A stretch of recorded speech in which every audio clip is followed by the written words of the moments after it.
Nipania police ने भरतपुर में चलित थाना लगाकर नशे के विरुद्ध आयोजित किया जागरूकता कार्यक्रम। एसडीओपी ने लोगों से की नशे से दूर रहने की अपील। एसएसपी सदानंद कुमार के निर्देशन पर अभियान सृजन के तहत सभी प्रकार के नशे के विरुद्ध लगातार अभियान चलाया जा रहा है।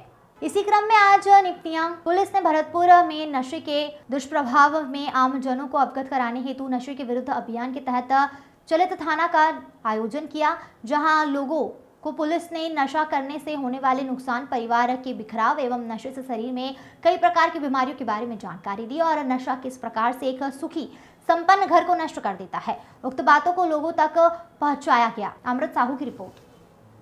इसमें सृजन अभियान हमारे वरिष्ठ पुलिस अधीक्षक महोदय के निर्देशानुसार पूरे जिले में ये कार्यक्रम चल रहा है और भाटापारा सब डिवीजन में, निपनिया में, भाटापारा शहर, ग्रामीण, सिमगा में जगह जगह पर जहाँ पर अवैध शराब की शिकायत बहुत ज़्यादा है, वहाँ पर जाकर के उन्हें जागरूक किया जा रहा है और नशे के खिलाफ एक अभियान चलाया जा रहा है, जिसमें अवैध शराब हो गई और नाइट्रा जो गोलियाँ खा खा करके बच्चे बिगड़ रहे हैं, उनके खिलाफ में एक अभियान चलाया जा रहा है। उन्हें जा करके वहाँ के जो वरिष्ठ नागरिक हैं गाँव के, उनको बुला करके और वहाँ की जो महिलाएं हैं, पुरुष हैं, उनको बुला करके उन्हें समझाइश दी जाती है कि इससे घर बर्बाद हो रहे हैं।